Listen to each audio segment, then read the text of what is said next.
when it comes to safari. Look at this bird.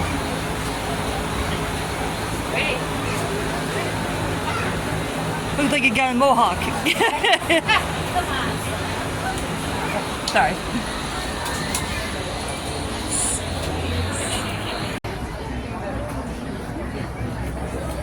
Just get the kid out.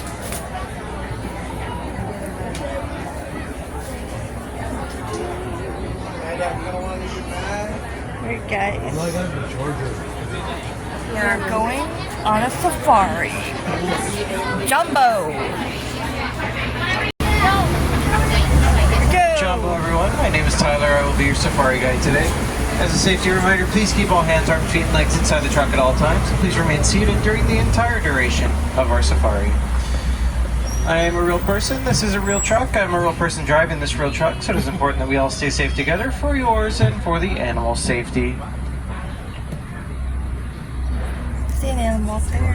Now it does look like we have the all clear, and our first stop today is going to be the Little Maturi Forest. A lot of the animals here do like to camouflage themselves, so that might be a little bit hard to see, as they are a little bit shy and don't like to come out and say hi very often. But we're going to use our eagle eyes to the best of our abilities to spot them out. Coming up on our left side though, there is going to be two species of antelope. The darker colored one there is going to be a bongo, while the lighter colored one is called a greater kudu. They both have those white stripes on their side to help them blend in with the sunlight that peeks in through the trees. On our right side, there is an okapi. A lot of people think okapis are relatives of the zebra because they're black and white stripes on their legs and rears, but they are actually the only living relative to the giraffe. And a way you can tell is by their prehensile tongue, which giraffes also have, as well as the shape of their skull, which is very similar. What the heck is that? I'll tell you. I'll tell you. On our right side here, there is going to be a saddle-billed stork. Now they get their name because of the yellow patch that sits right on top of their bills, and their wingspan is about 9 feet wide, which is the same length, or the same width as the canopy of this truck. Now if you look on our left, coming up, there is a black rhino along those rocks there. Bless you. Black rhinos are the smaller of the two rhino species here on the reserve. They can get up to about 3,000 pounds. And they have those large horns on the front of their face. Those horns are made of keratin, which is the same material as our hair and fingernails. Oh, hello, buddy. Maybe some more greater kudus on our right side. Oh yeah. He's camouflaging. And they're the tallest species of antelope in the forest. They can stand at about 5 feet tall.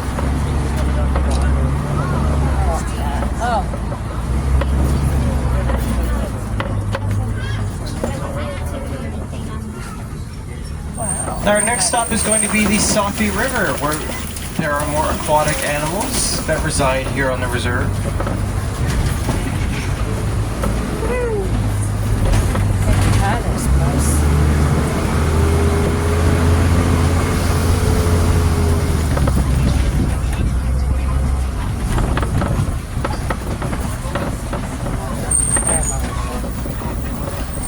On our right side here, there's going to be some pinkback pelicans, and they get their name because of their pink backs that they show each other during their mating season. But coming up on the land, there is going to be two Nile hippopotamus. Nile hippos are one of the largest animals that live here in Africa. They can get up to about 5,500 pounds. And they do spend most of their lives in the water, but they can come up onto land like this. It is a real treat to see them like this. You don't see it that often. They have large tusks on the inside of their mouth. They do not use for eating, they use for self-defense. And they are herbivores, which means they have a veggie-based diet.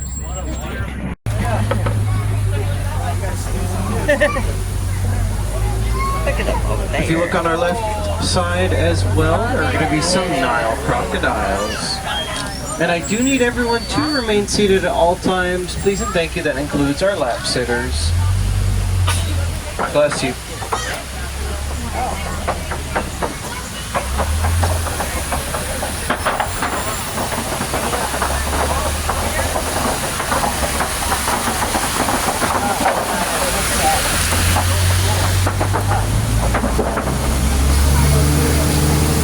Now, Nile crocodiles Giraffes are the largest species of reptile that live in Africa. They can get up to about 16 to 20 feet long, which is about as long as a giraffe is tall. Well, you can tell them apart from an alligator by, if you ever saw them together, would be that crocodile's teeth will point up when their mouth is closed, while an alligator's teeth will point down. And the only place in the world you can see them living together is the Florida Everglades. On our right side, there is a large baobab tree, which is a crucial part of the African savanna ecosystem. They carry gallons of water in those large trunks that animals on the savanna will drink from every single day. And it gets its nickname the upside down tree because of its leafless branches 9 months out of the year. Now we are heading into the African savanna. Once the truck in front of us moves a little farther ahead, there is going to be a Maasai giraffe. Now, like I mentioned, with the crocodiles, they can get up to about 16 to 20 feet tall, making them the tallest land animal on Earth. And giraffes actually spend about 16 to 20 hours of their day eating, while they only spend about 30 minutes a day sleeping. Oh, I thought he was back there. I'm looking back there like, there what? too. I didn't see the one back there. Giraffe. Coming up on our left here, there's going to be a large den, which is home to some predators of the savanna. I'm looking out. There they are, sleeping under that tree there. Those are going to be African painted dogs, and they get their name because of their unique paint-like splotches that they have in their fur. Each dog's spot pattern is unique. And they're actually the most successful predators on the savanna. Is when they go out on hunts, most of the time they bring prey back for the rest of their pack. And I'll try to point out everything on our left side. It looks like there's quite a bit over here. Closest to us, there is another giraffe, but there's also some Ankoli cattle. Now, these cattle, when they are fully grown, those horns can get up to about 3 to 4 feet in length individually, while being 6 to 8 feet all the way across. In the back there are some sable antelopes, so they get their name because they're sable brown fur color that females have. And once again, I need everyone to remain seated at all times, please and thank you. But both males and females of the sable antelopes have those large curved horns on top of their heads. And then those gray animals on our left side as well, there's going to be some wildebeest. Wildebeest are the second most densely populated animal on the planet, humans being the first.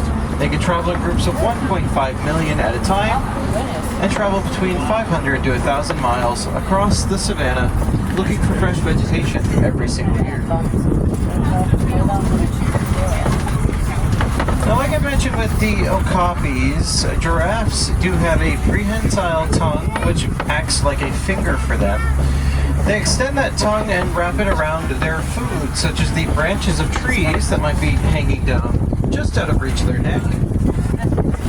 And they drag it into their mouth so they can munch it. There's two over there now. No, one here, one here.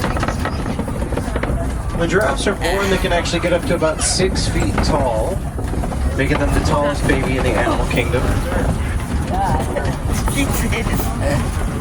Bumpy today. And because giraffes are mammals and their mothers are so tall, they give live births. Those babies take a 6-foot tumble to the ground, but they can stand within the first hour of their life.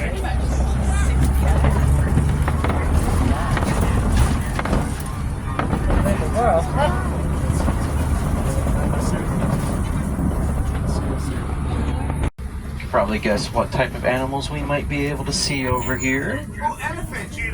Very good.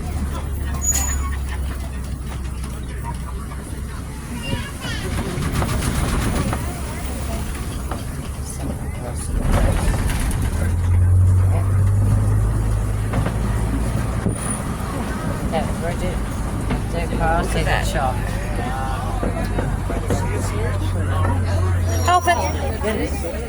There's an elephant right there on our right side.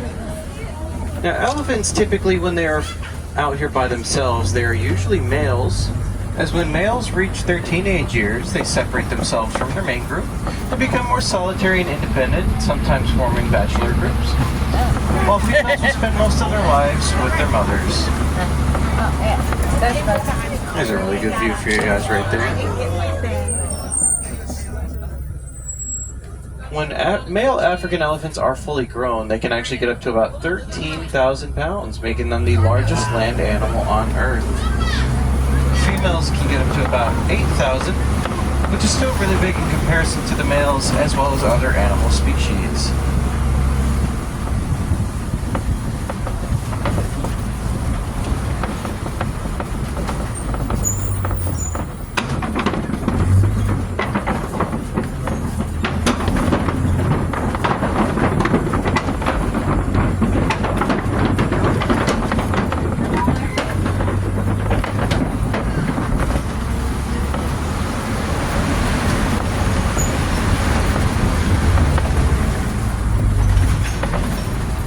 As we cross under this bridge up here, there's going to be some red clay on either side of us. Elephants will rub their tusks on that clay and then eat it for a source of minerals and vitamins, as you can see by the tusk marks on our right side.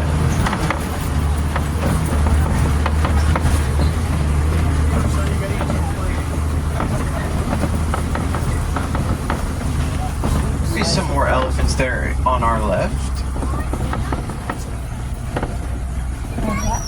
Whenever you see an elephant flap its ears against its body, that's a way of them cooling themselves down and regulating their body temperature, as those ears act as giant fans as they slap against their skin. You put your phone right in my These elephants also do have large, powerful trunks on the front of their face. Those trunks are used in a variety of ways, such as to carry food into their mouth, to drink water, and to throw dirt and mud onto their backs for a source of a natural sunscreen. And there's another great view on our left side for you.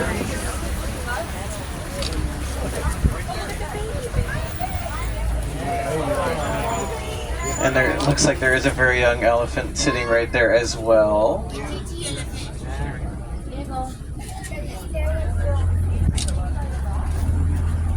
Oh. What? You're coming up. My buddy. On our left side, there's going to be some greater flamingos, which are called that because they are the largest species of flamingo in the world, standing at about 5 feet tall, and are the palest of any flamingo species that get that pink coloration, which comes from a chemical in the shrimp that they eat called beta-carotene. And a group of flamingos, like the one you see there, is called a flamboyance.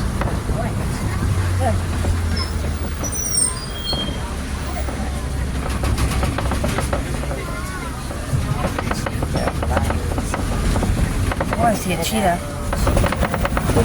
We're getting there. I mentioned those elephants throw that dirt and mud onto their backs for sunscreen and bug repellent. Most animals do not have trunks on their face to do so, so instead they will roll around in mud pits, such as the one you see on our left.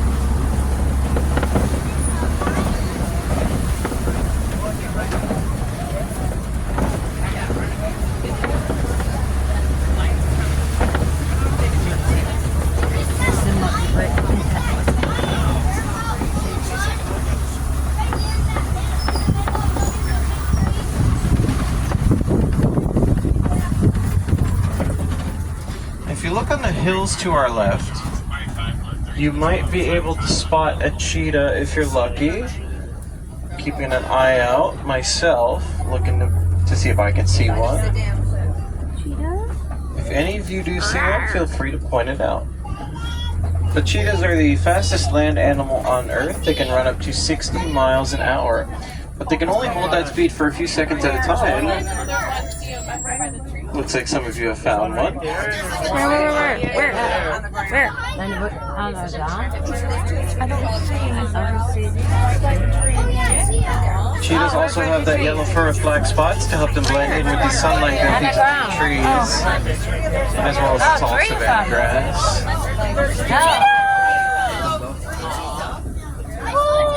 There's a better view of 3 of them actually that I can see right there. Yeah.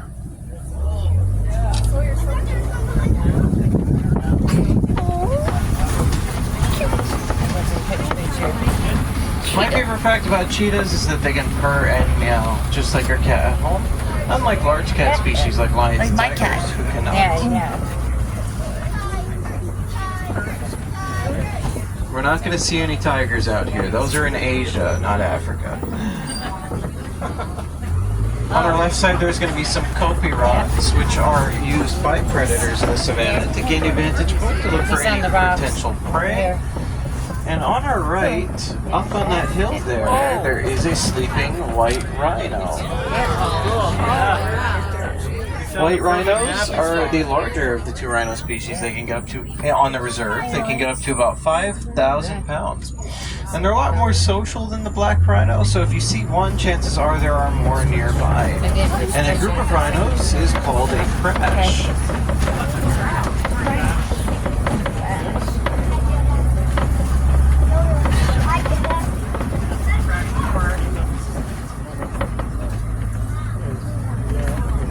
The name white rhino actually comes from a misinterpretation of the word wide, which is used to describe the shape of their mouth.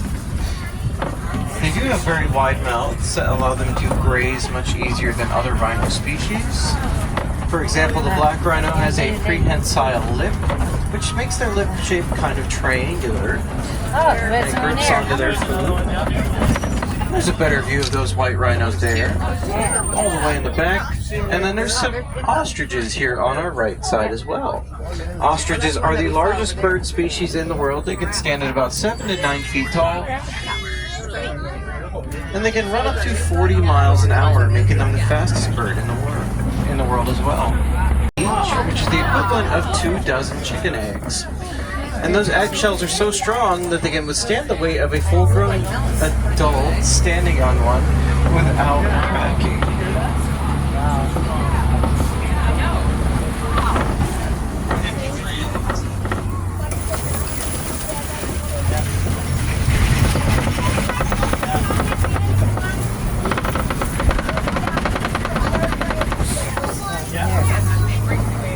As you cross into the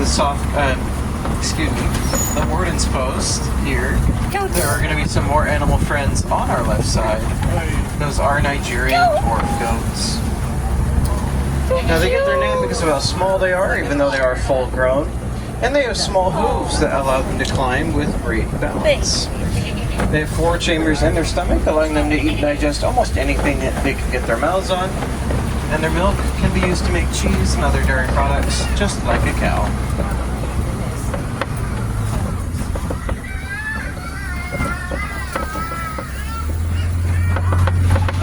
There we go. Now friends, that does mean we are reaching the end of our safari today, but I hope you had a great time. We get to see some really cool animals like those elephants, rhinos, hippos, cheetahs, giraffes, ostriches, crocodiles, and even those little goats that we just passed by. In the reserve and out in Africa, there are a lot of animals that we didn't see today that are endangered. In a way that we can help in our everyday lives by reducing, reusing, and recycling.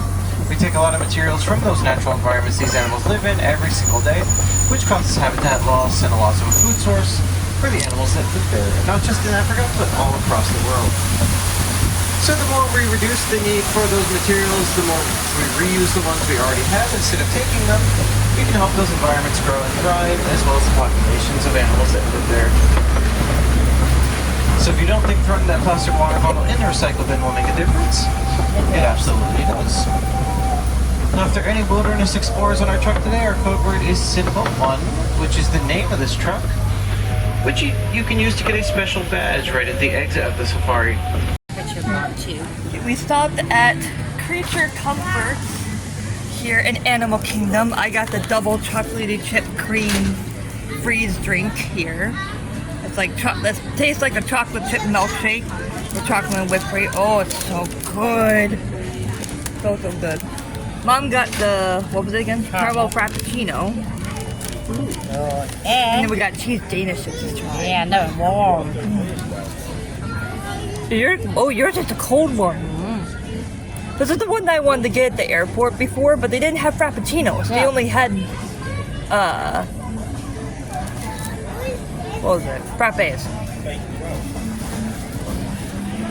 Those are good. You're gonna love that. It's gonna drip again though. And here. Isn't that gonna hurt you? Danish and Hina, ta-da! Time to chow down.